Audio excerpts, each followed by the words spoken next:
Selamat malam saya ucapkan buat para warga masyarakat Pondok Satu Intan.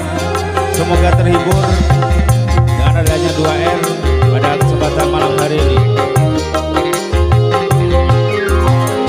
Kini ku telah kembali padamu kasih, setelah lama rindu